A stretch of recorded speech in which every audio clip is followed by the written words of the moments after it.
I wanted to welcome you to the first night of the 2014 Iowa City Book Festival. My name is John Kenyon. I'm the Executive Director of the Iowa City UNESCO City of Literature. We present the Book Festival, and I'm very pleased to have all of you out here this evening. Today was a bit of a challenge, so I made some notes for next year's festival not to hold it 1 week after somebody tries to burn down an FAA tower near Chicago. So we've got that down, but we did get all of our authors in today, including the two that you're going to hear from tonight. Now, an event like this is not possible with 4 days, more than 50 free events without a lot of support. And I would like to thank some of our festival sponsors before we get started. The City of Iowa City, the University of Iowa, the Eastern Iowa Airport, the Sheraton Iowa City, the Iowa City Public Library, the Iowa City Coralville Area Convention and Visitors Bureau, Bradley and Riley PC, and the Downtown District. Now, tonight's event is sponsored by Knutson Construction, so we definitely want to thank those folks for making this possible. And I would like to welcome Brad Johnson, who's Vice President and General Manager with Knutson in Iowa City, to the stage for a couple of remarks. Brad?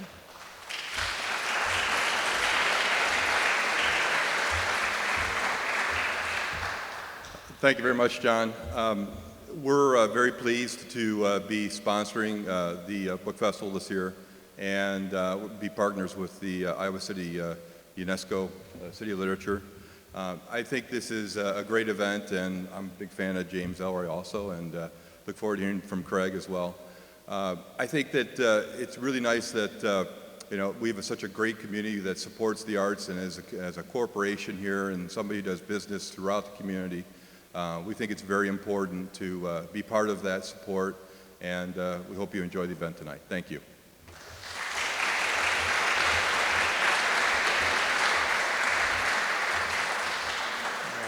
Thank you very much, Brad, and thank you to your team at Knutson for the support. So, in thinking about how I wanted to introduce James Ellroy this evening, I was put in mind of a song that I listened to a lot when I was in college by Robin Hitchcock. It's called Raymond Chandler Evening, and he talks about the wet pavement and about people lurking in the shadows and how that made the perfect Raymond Chandler evening. And as I was coming down here today and the rain's hitting and we're looking through these great big windows in this old Gothic church, had some Glenn Miller playing on the sound system earlier, you've got the dimmed lights, I think we've created the perfect James Ellroy evening. Now, you're here because you love James Ellroy and his work, I'm sure. You know about the first LA Quartet, Black Dahlia, the LA Confidential, his later books like American Tabloid and Blood's a Rover, that searing memoir he wrote, My Dark Places, that tended to explain a little bit of why he wants to plunder the American soul so much as he does and so well. Well, he's here now to launch a new LA Quartet, which for fans like me is like manna from heaven to know that you're going to get 4 more books like this. He's traveling back to the advent of America's involvement in World War II with Perfidia, his new novel. Of the book, Bill Sheehan of the Washington Post recently wrote, Perfidia shows us the war on the home front as we have never seen it before. The result is both pure, unadulterated Ellroy and a darkly compelling deconstruction of the recent American past. And as someone who's had the pleasure of reading the book already, I can tell you it is all that and more. So without further ado, here to read from the book and talk a little bit about it before we get into the interview section of our evening, James Ellroy.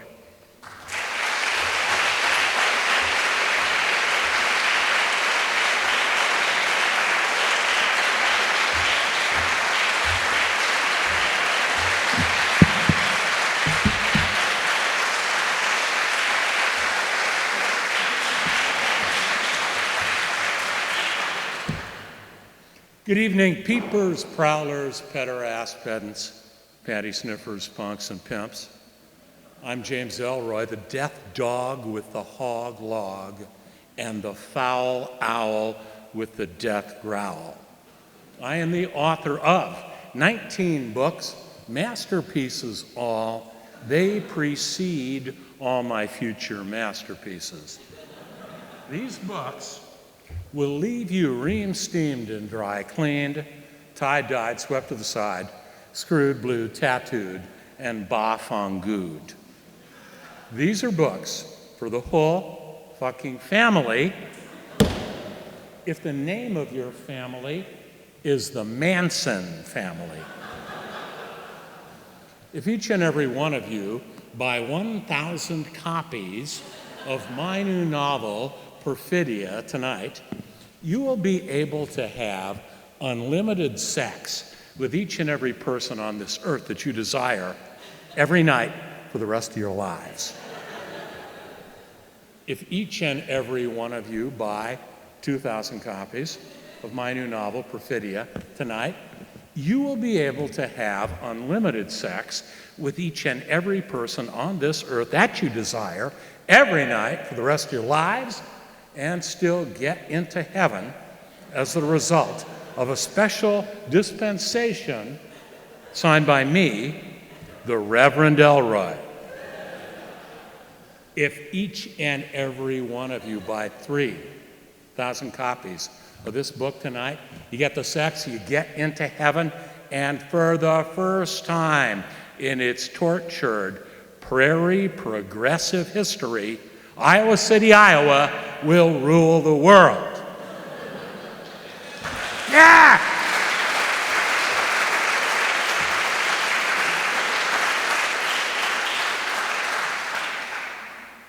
You heard it here first, off the record, on the QT, and very hush, hush. T.S. Eliot wrote, if you came this way, starting from anywhere, at any time and in any season, it would always be the same. You would have to put off sense and notion. You are not here to instruct yourself or to inform curiosity or to carry report. You are here to kneel where prayer has been proven valid. And for yours truly, the demon dog of American literature, the scion of Protestant clergymen going back tens of generations, what better place to worship literature and God inextricably as one here in this church in Iowa City, Iowa. Yeah!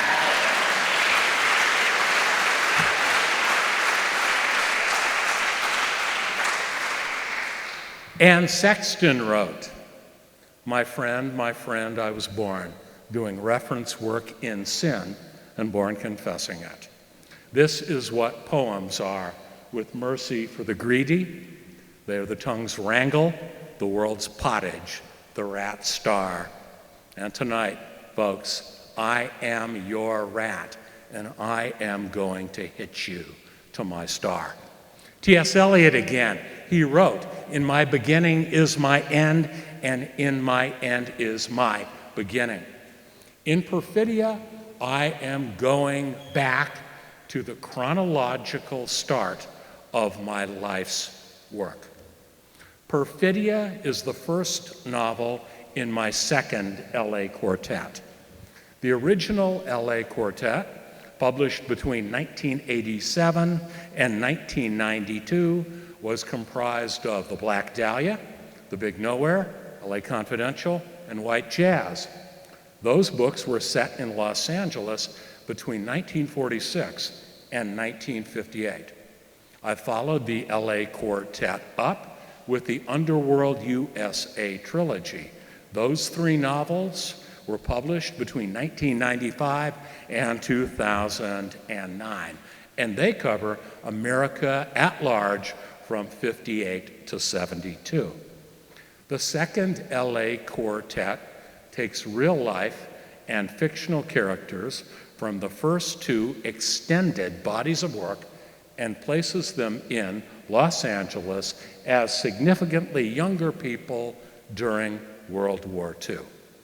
Perfidia is a 700-page novel set between December 6th, 1941, and the end of the month, 23 days following the Japanese attack on Pearl Harbor.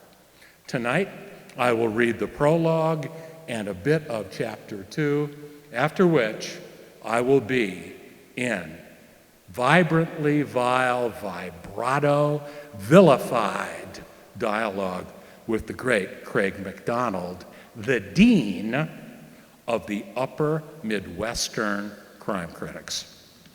Perfidia.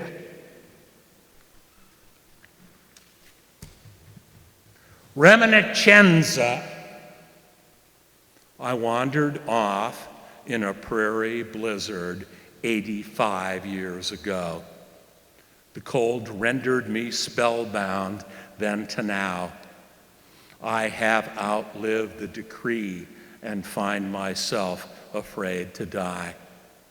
I cannot will cloudbursts the way I once did. I must recollect with yet greater fury. It was a fever then. It remains a fever now. I will not die as long as I live this story. I run to then to buy myself moments now. 23 days, blood libel. A policeman knocks on a young woman's door. Murderer's flags a swirl. 23 days. This storm, reminiscenza. Chapter 2, Kay Lake's Diary, compiled and chronologically inserted by the Los Angeles Police Museum. Los Angeles, Saturday, December 6th, 1941, 11:23 a.m. I've begun this diary on impulse. An extraordinary scene unfolded as I sat on my separate bedroom terrace. I was sketching the southern view and heard the rumble of engines below me on the strip. I immediately got up and wrote down the precise time and date. I sensed what the rumble portended, and I was right. A line of armored vehicles chugged west on Sunset to fevered scrutiny and applause. It took a full 10 minutes for the armada to pass. The noise was loud, the cheers louder. People stopped their cars to get out and salute the young soldiers. It played hell with the flow of traffic, but no one seemed to care. The soldiers were delighted by this display of respect and affection. They waved and blew kisses. A half-dozen waitresses from Dave's Blue Room ran out and passed them cases of liquor. Somebody shouted, "America," and that's when I knew. The war is coming. I'm going to enlist. I always do what I say I'm going to do. I formally state my intent and proceed from that point. I am going to write a diary entry every day until the present world conflict concludes or the world blows up. I will walk away from my easy existence and seek official postings near the front lines. I live a dilettante's life now. My compulsive sketch artistry is a schoolgirl's attempt to capture confounding realities.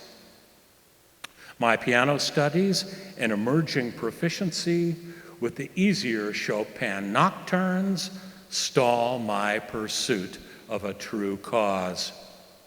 This lovely home in no way allays my psychic discomfort. Lee Blanchard's indulgence is disconcerting more than anything else. This diary is a broadside against stasis and unrest. I have always felt superior to my surroundings. This house states the case most tellingly.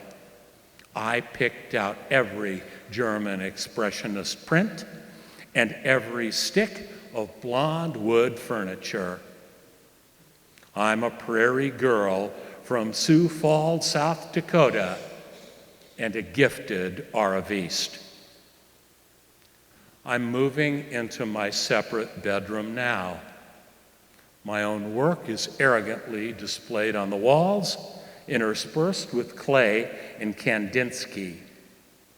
There are a dozen drawings of a light heavyweight named Bucky Bleichert.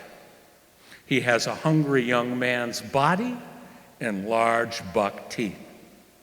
I have sketched him many times from ringside seats at the Olympic.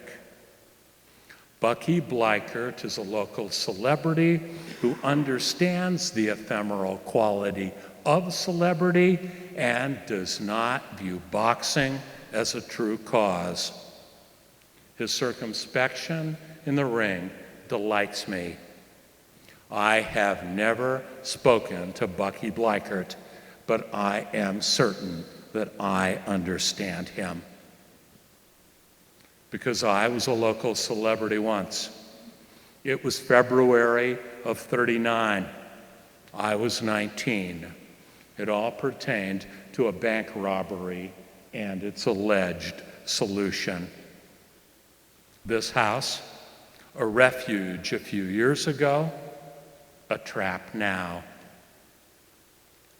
The robbery got me this house, not Lee's prudently invested fight winnings. Lee Blanchard is not a savvy investor, as is commonly held, nor is he my lover in the common sense. He entered my life to facilitate my destiny, whatever that is. I know it now. Sioux Falls was an insufficient destiny. The winter cold spells and summer heat waves left people dead. Indians strayed from nearby reservations and stabbed one another in speakeasies. Klansmen broke a Negro man out of the county jail. He was accused of raping a dim-witted white girl. The Klansmen convened a kangaroo court. The girl was slow to condemn or exonerate the man accused. The Klansmen staked him over a red anthill in mid-August. The summer sun, or the ants, killed him. Local lore was divided on this. Protestants despised the few local Catholics. Nativist groups flourished throughout the Depression. Methodists were at odds with Lutherans and Baptists and vice versa. A range war over prize cattle broke out in '34.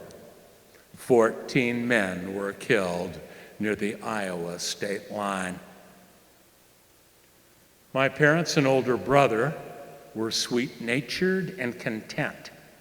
Their only sin was lack of imagination. I pretended to be one of them in order to live within myself unobstructed. I lived to read, draw, and roam. People talked about me. I dropped racy bon mots in church. I did not care about my family. The fact mildly horrified me. I wanted to run away to Los Angeles and become someone else there. I got a job at a bookstore and stole a month's worth of cash receipts. I left my parents a perfunctory note of farewell. It was November '36. I was 16. The bus ride west featured dust storms and a flash flood near Albuquerque. Armed goons were stationed at the California border. They were charged to keep indigent Okies out.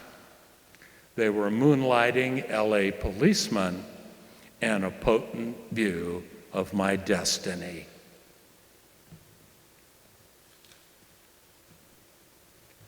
That armored convoy is now passed out of range. That motorized rumble has now left my body. Nothing before this moment exists. The war is coming. I'm going to enlist.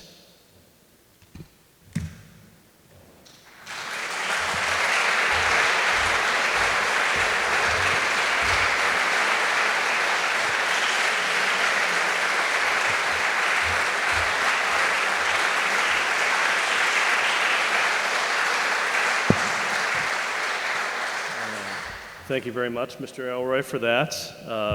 That would almost seem to be enough, but we've got much more. Now I would like to bring out Craig McDonald, who's author of his own series of award-winning novels in a series about a fictitious crime writer named Hector Lassiter. We have several of those I know over here. You can see Toros and Torsos, Forever's Just Pretend is the new one. He just put out 3 of these in the last couple of weeks, so for those of us that keep up with these series, we've got our work cut out for us. Craig first came to my attention with a couple of books that collected interviews with crime fiction novelists that he had written. First one was Art in the Blood, and the second was Rogue Males. And in each of those collections, he had interviewed our guests this evening, and I found them to be among the most incisive and insightful interviews with authors I'd ever read. And when I knew that we were going to bring Mr. Ellroy out here, I knew immediately who the best person would be to interrogate him a little bit. So here to find out about the stories behind the stories, I would like to welcome Craig McDonald.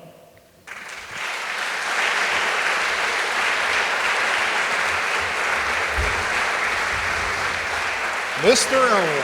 Mr. McDonald, one more time. All right. Try following that act. Let's go back to the beginning, the first LA Quartet, number 2, The Big Nowhere.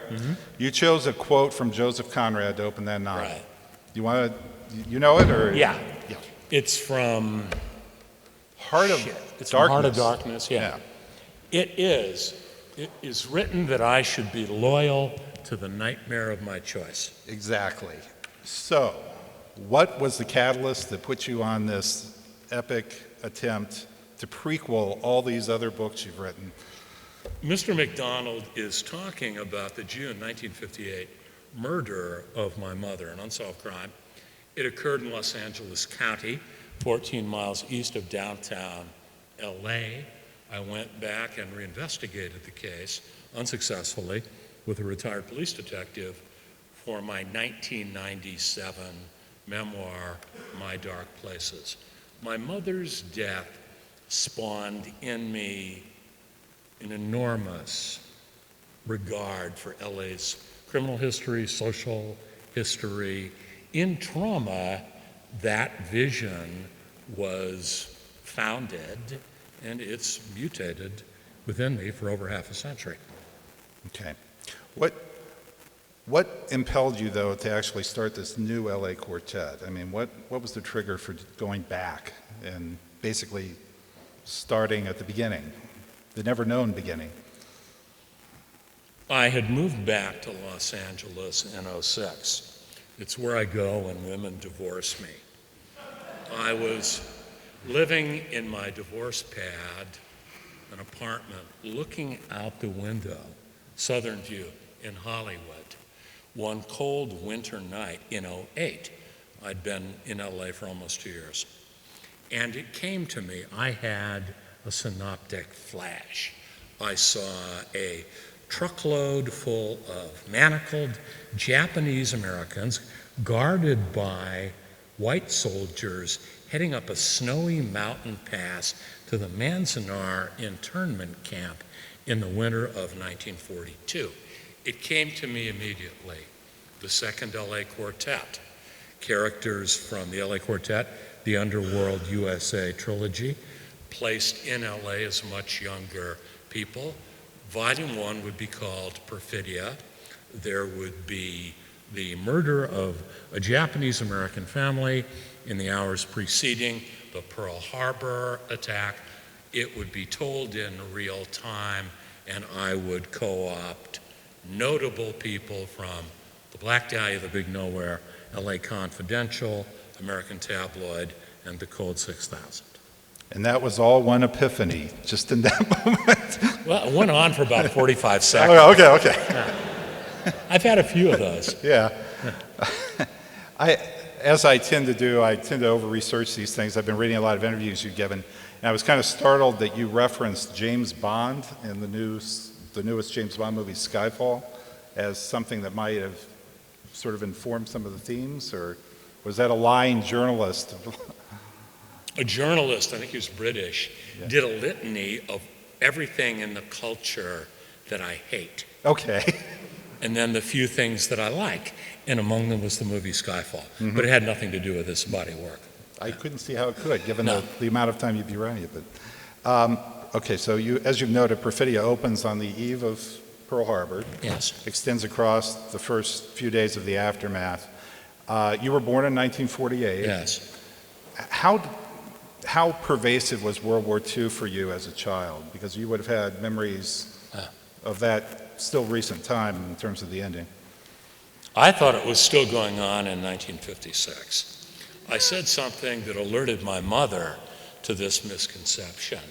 She told me, au contraire, Sonny, the war ended 3 years before you were born, and I didn't believe her because I had an imaginative relationship with the event itself, and I didn't want anything like the truth fucking with it. And I'm still that way.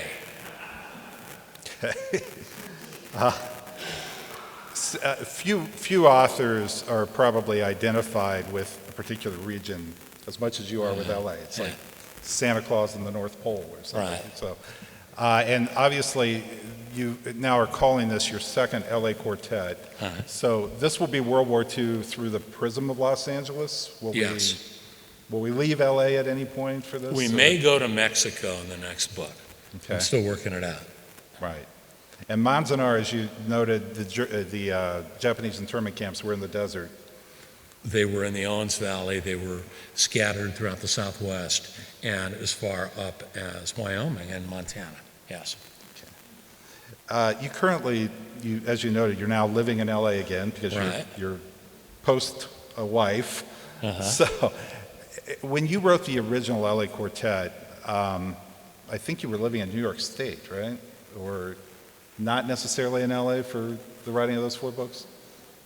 I did not live in Los Angeles while Yeah. I wrote the LA Quartet. Yeah, I'm wondering, is it different for you writing this new series? Since you're there, you're in a position to kind of hop in the car and follow Dudley Smith's night, in a sense, or... Keep in mind that I make this shit up. Sure. But people research and, so... I hire researchers who compile fact sheets and chronologies for me. I knew this book would delve deeply into the grave injustice of the Japanese internment. I also knew going in it would cover 23 days in December of 41. My researcher got all the LA newspaper clippings from that time. I was gratified to see that the initial roundups of allegedly subversive Japanese Americans were chaotic in their implementation. This allowed me great latitude to fictionalize without diverging from the established record. That's what I look for in research. Mm-hmm. We know the war began for America on December 7th, 1941. I take a step back. Yeah, but. Because what I do is create the secret human infrastructure of large public events.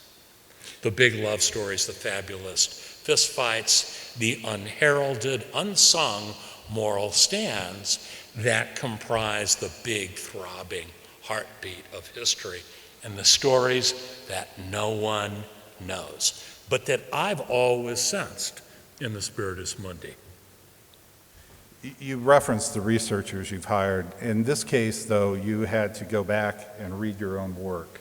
Yes. And there's a quote from John Dos Passos, who I hear you often compared to, and I've heard you've never read. That's correct. You're adamant about that. His quote was, "If there's a special hell for writers, it should be in the forced contemplation of their own works."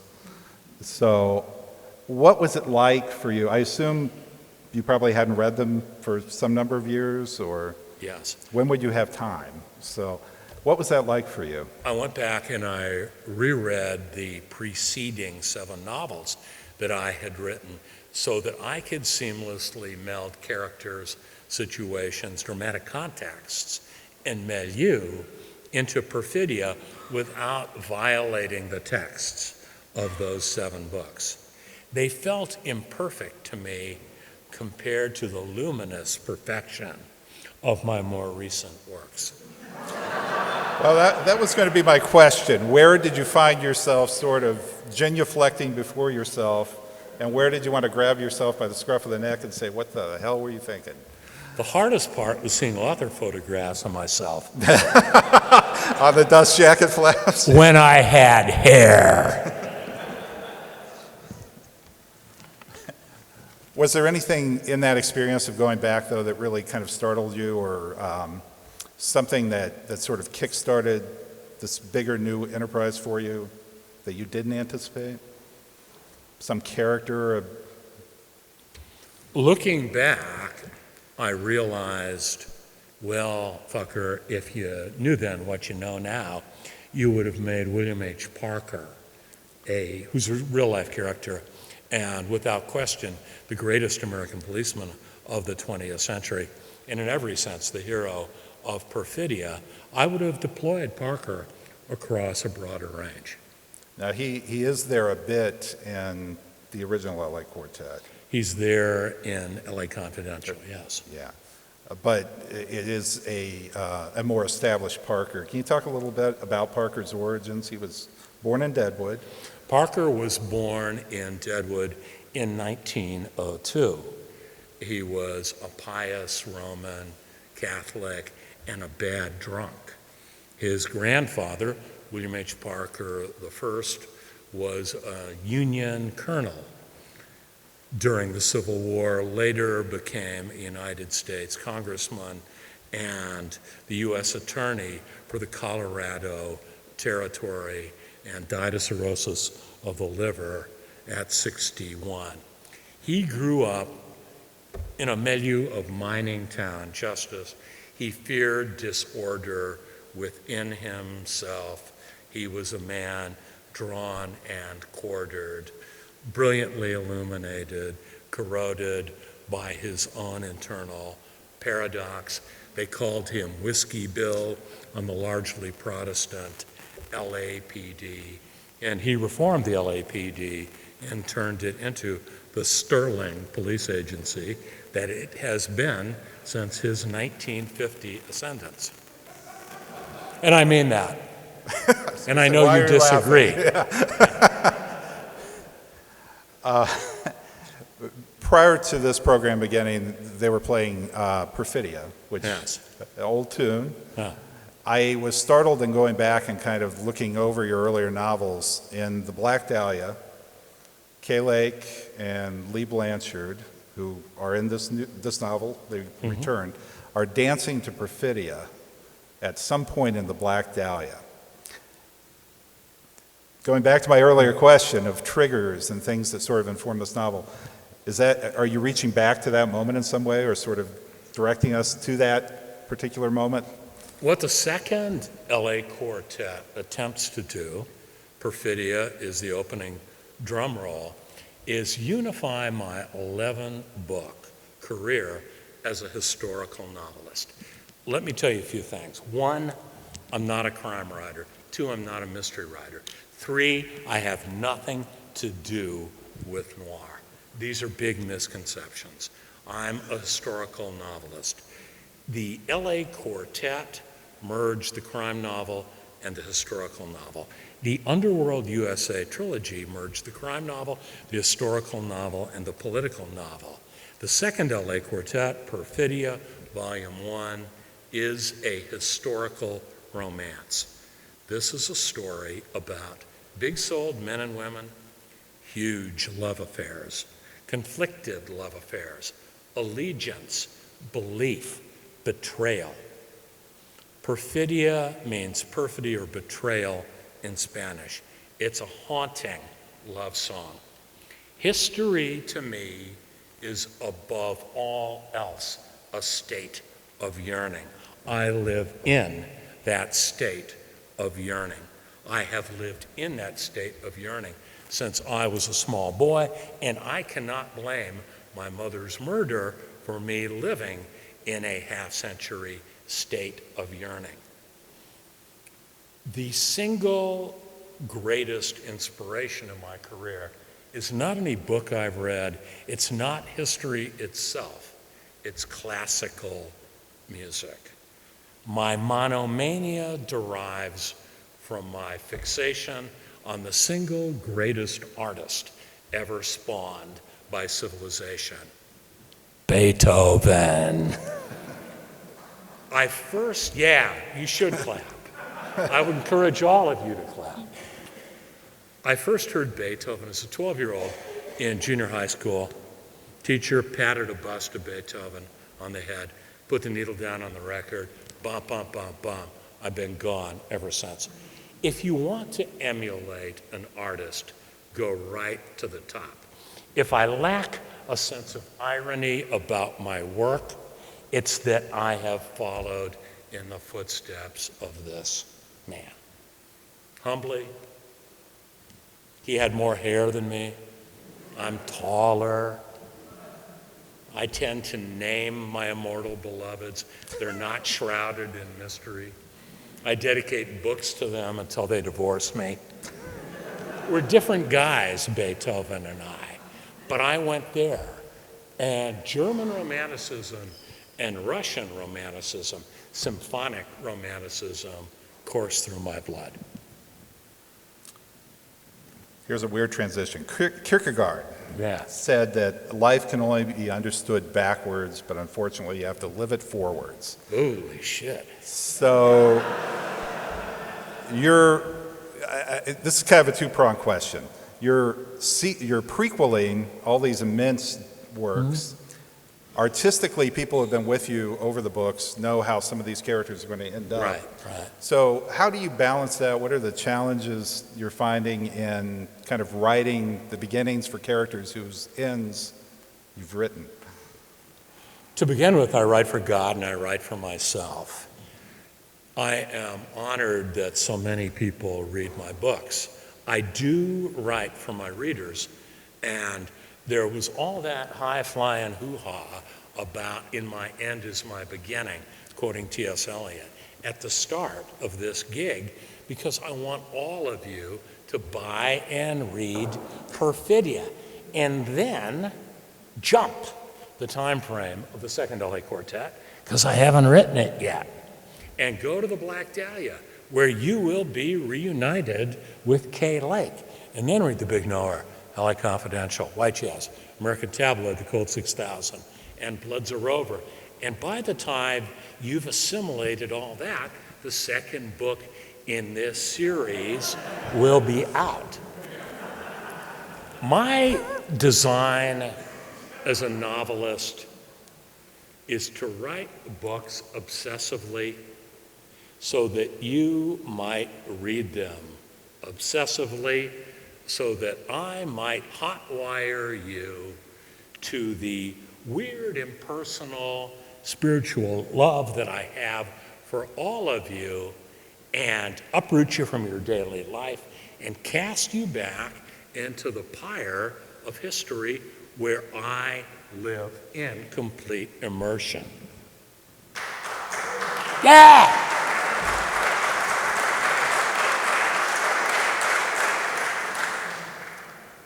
The great appeal of this book and the books to come is revisiting some of these great characters from your earlier books. Probably my favorite, we were talking about, Dudley Liam Smith. Yeah. Is Irish. He's pretty Machiavellian. He's a Toastmaster for the LAPD. Lay chaplain, I believe, was one of his other curriculum vitae entries. Dave Klein, your narrator of White Jazz, describes Smith as brilliant and obsessed with order. He's cruel, he's capable of anything, and he's been called a lexicon with a brogue. How present is Dudley Smith? I mean, he's very present in this novel. He's sleeping with, should we say that, or is that a spoiler? A notable movie star of the time.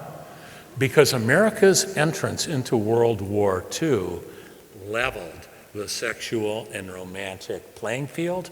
There was a new inclusiveness in Los Angeles, a new egalitarianism, and so movie stars and rogue cops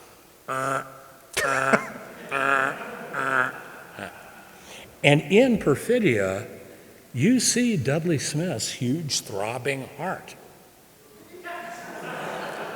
His heart, yeah. Yeah. A little south of the belt buckle maybe, too, but, you know.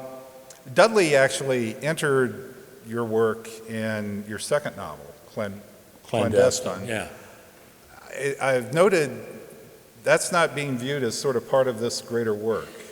Or was that conscious on your part? Or Clandestine is a paperback original that I Yeah. wrote as a kid writer back in 1980. It's more than a little bit of a mess. I debuted Dudley Smith in that book. Yeah, You're right. and Bruning and Carlyle. Bruning and Yeah. Carlyle, his Yeah. goons. Yeah. But you're not beholden to that book in any way No. in any of this. Okay. No. Were there any characters, well, let's stay on Dudley Smith for a second, and I'll be careful here. I'll let you go where you want to go with this.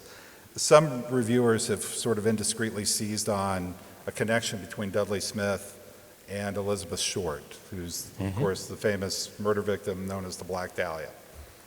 Can you talk about that a little bit? It's a fairly audacious thing you've done there. I don't know how explicit you want to be for people who haven't read the book, but I'll tell people.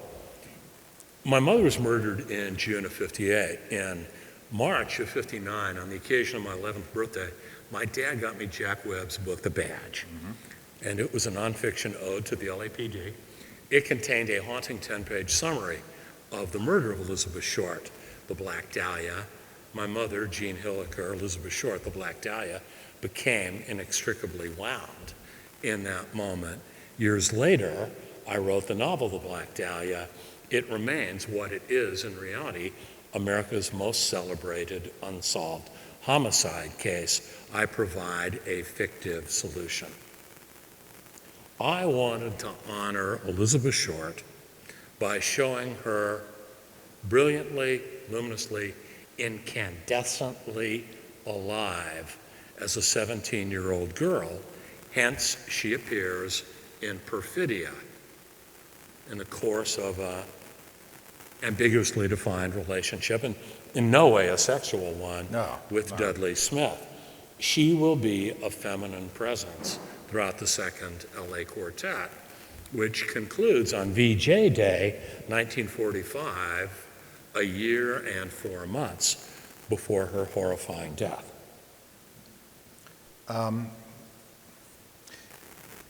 in the Black Dahlia, obviously, it pretty much starts with her death. She was never a on-the-page character No, as she a was living not. person. Have your attitudes toward her changed since that book was about 1987? Maybe a bit Since my earlier. book was published, there have been a dozen books published Tons. that purport to solve the Black Dahlia murder case, none convincingly. Right. Let me state that at the outset. I generously and foolishly endorsed a theory at the time. I regret having done it. I retract it.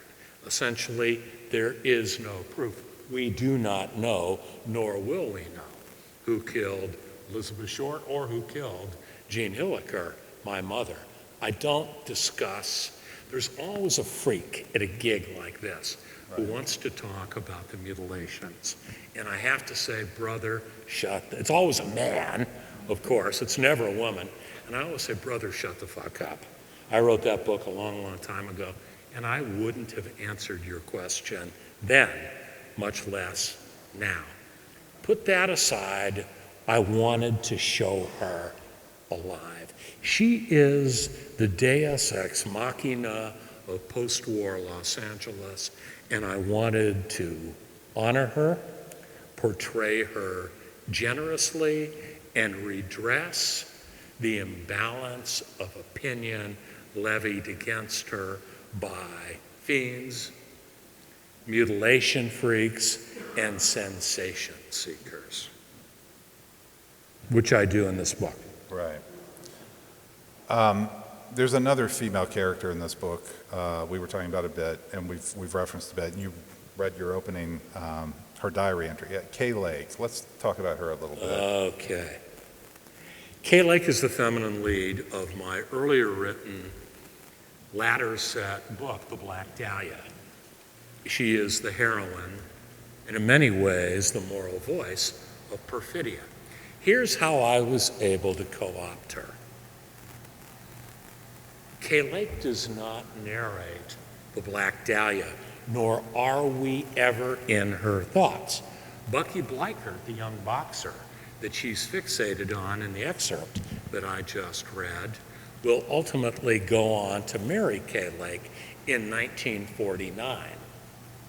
But now she's here as a 21-year-old the day before the Pearl Harbor attack. I was able to do this seamlessly because I attributed no thoughts to Kay in The Black Dahlia. Thus, she's holding things back from her husband, Bucky Bleichert, all of her loved ones, and the world at large. The action that transpires in this book, and that will transpire in the 3 subsequent volumes, is withheld information from the viewpoint of Kay Lake. She has a quote, "Women write diaries in hopes their words will beckon fate." Can you expand on that a little bit? It's not the first woman diarist in your work either. You did this in Blood's Rover a bit. Kay Lake embodies the spirit of the American woman during World War II. She is a deliberately grand creation or recreation, if you'd like it that way. She is possessed of an enormous soul, an enormous social sense and conscience, and an enormous wit and libido. She is in every way the greatest creation of my storied career. Parker, whom she's sort of interacting with very aggressively throughout the book, there's another woman, and he has a photograph of her, and he's constantly looking for her. And people familiar with your work may want to draw connections. Right. Redhead. Tall. From Wisconsin. The photo described looks rather like a photo that was in many copies of My Dark Places, your memoir about your mother. My mother is sitting on a split rail fence. She's wearing tan jodhpurs, high lace-up boots, a white shirt, and a navy blazer. Her hair is tied back and center parted. She looks stern. As I say in this book and in my memoir, she possessed a severe and breathtakingly implacable beauty.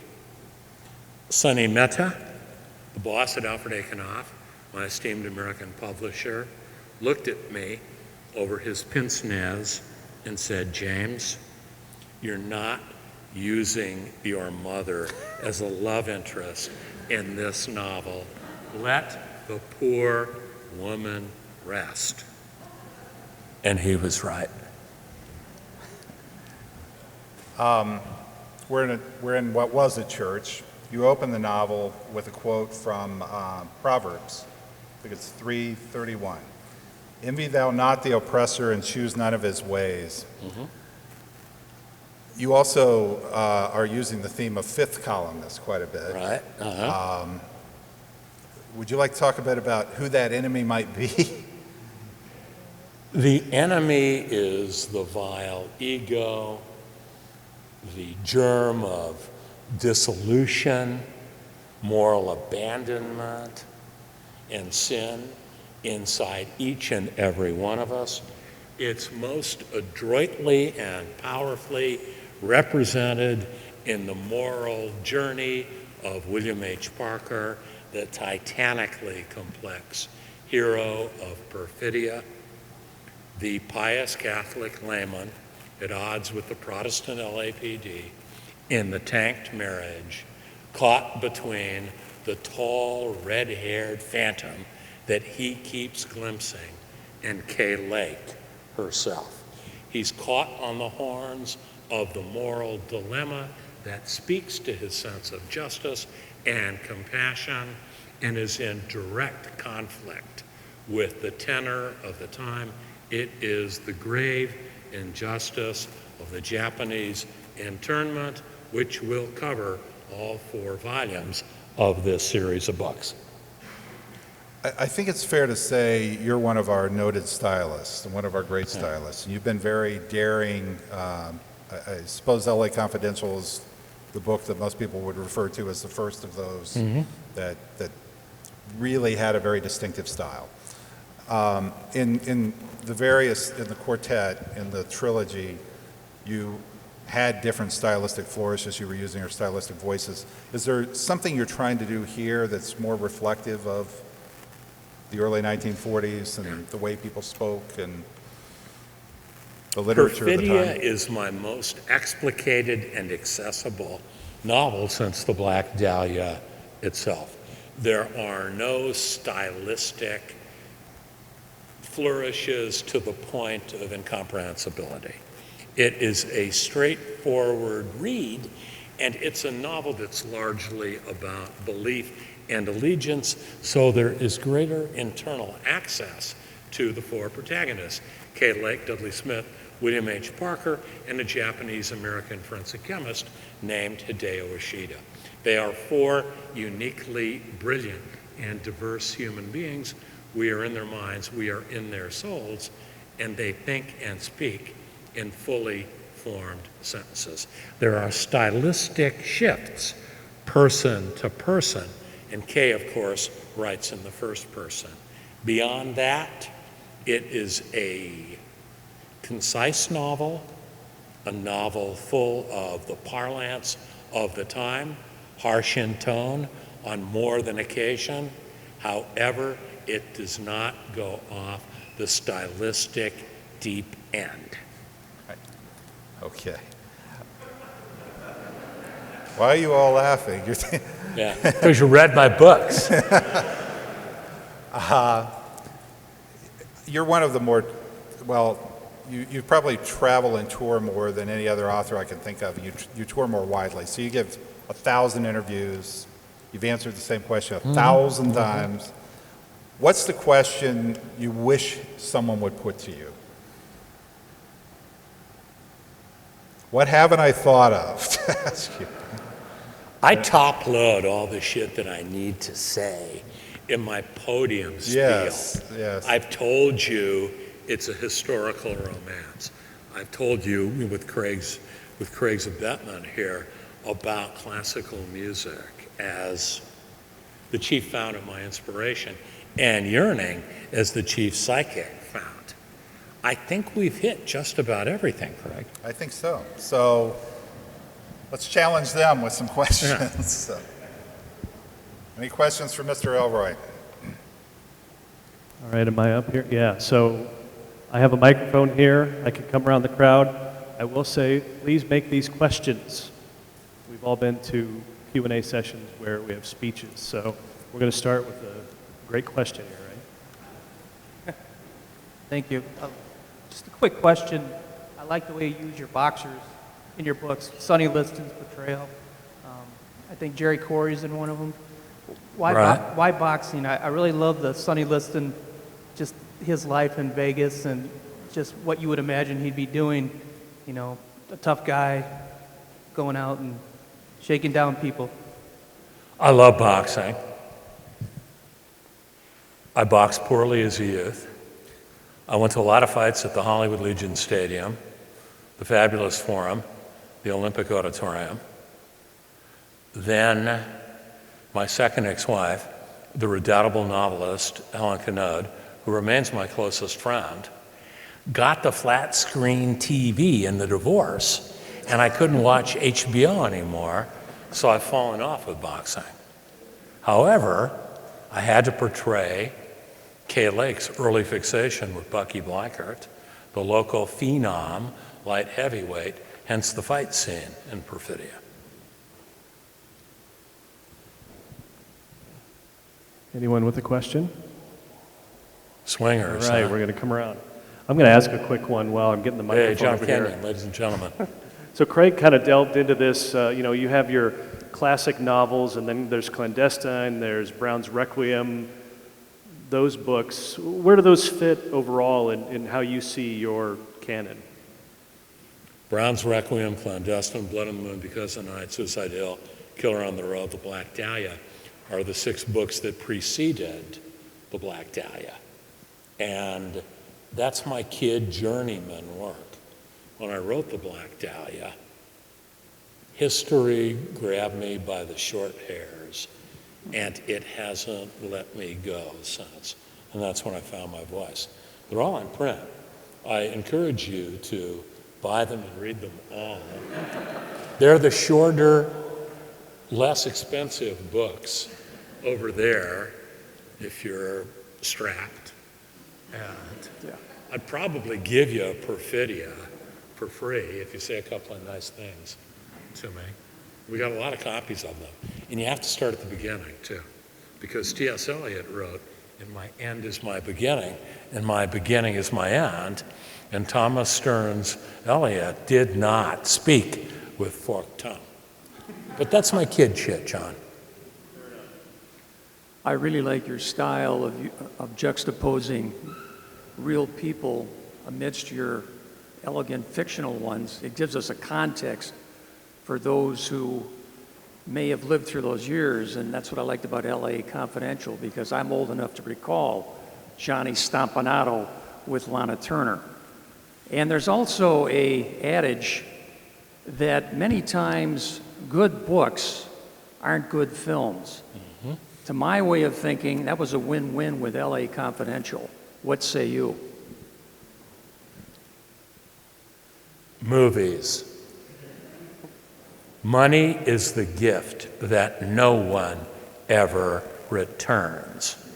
The color green is always flattering, and the size large always fits. People give you movie options for nothing because you've already written the book. But I don't write for the movies.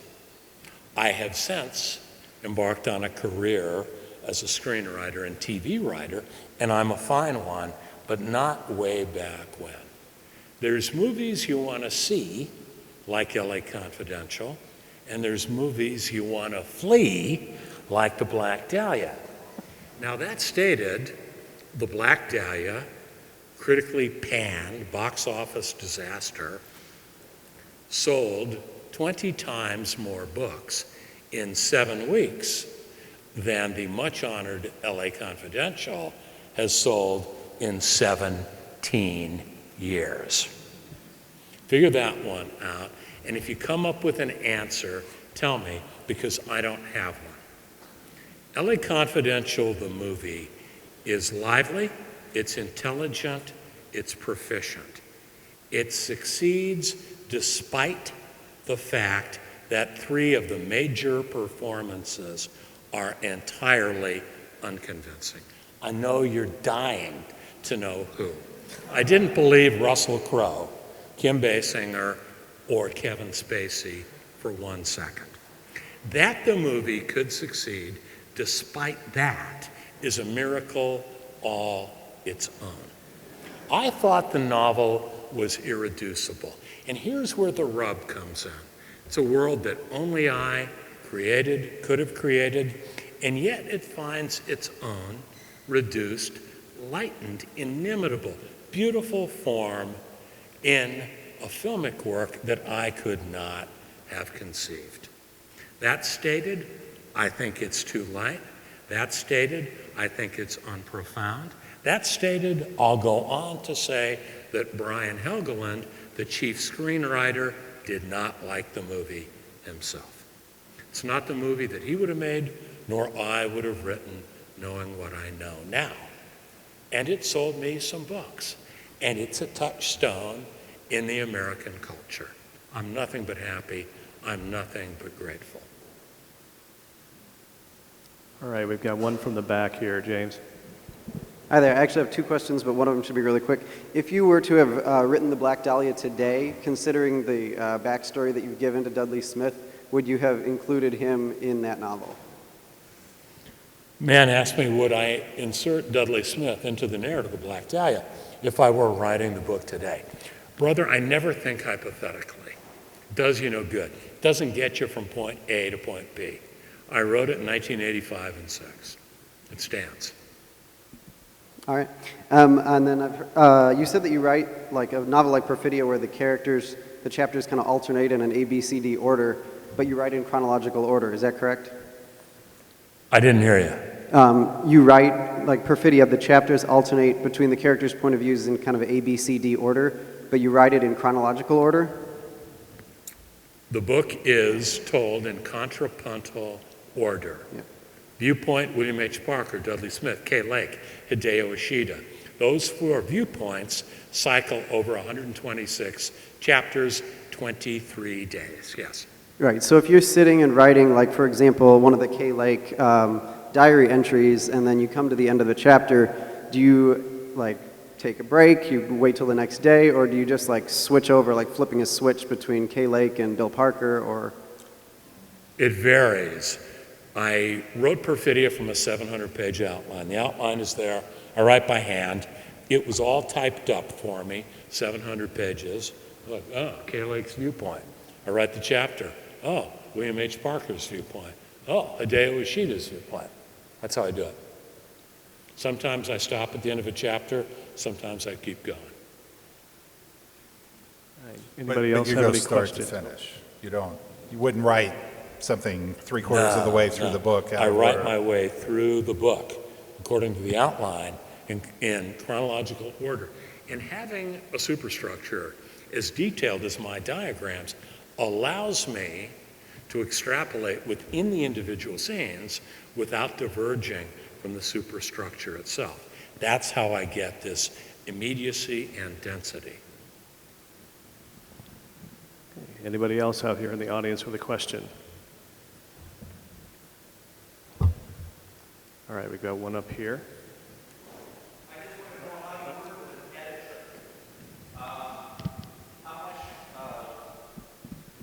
I was just wondering how you work with an editor, and do you, if somebody says, I don't think this chapter is going right, or I don't think you're going the right direction, how much do you listen to someone like that? How much give and take is there? I'm a realist. I have a great editor in Sunny Mehta at Alfred A. Knopf. He reads the outlines. He reads the finished manuscripts. He advises me adroitly. Sometimes I agree, sometimes I don't. It's like that. Okay, I think we've got time for one more question if anybody has one from the audience. Okay, well, we got one way over there. I'll ask a bridging question here. So how long until the second book? You've Two and a half years. 2.5 years. Yeah. So you've given us time to read all the other ones in between. Buy them, read them. You know what you get if you buy 1,000 copies. As you write your various historical characters, how much are you tempted to put your own view on their actions or their motivations? Would you repeat that, please? As you write your historical characters, how much are you basing off of what you know of them, and how much do you invent? With historical characters, I trust my instincts. I trusted it with J. Edgar Hoover and John F. Kennedy in the Underworld USA trilogy. I trusted here with William H. Parker and some recurring real-life characters. When I know, I know. I assume everyone's perspective as I write their words. I go 1, 1, 1, 1 in the course of a dialogue sequence. Chief Call Me Jack Harrell, Mayor Fletcher Bowron, J. Edgar Hoover, back to the viewpoint, William H. Parker, Sheriff Eugene Biscaluz. I know how to vary dialogue person to person, even though men are jungled up in packs and speak groupthink largely. I know how to differentiate. It's just something that 35 years of immersion have taught me.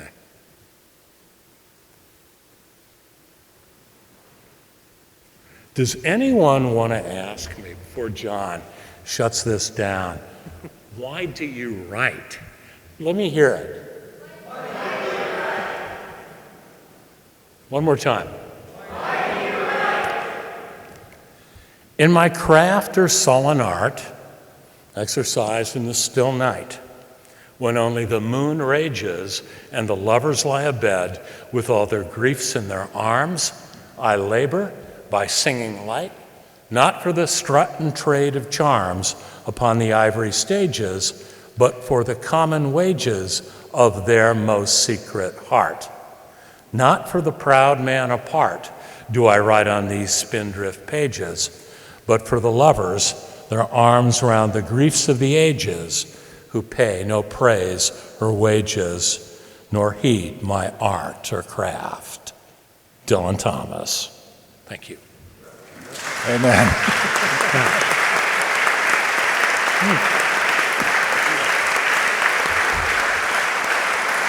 That was fun, brother.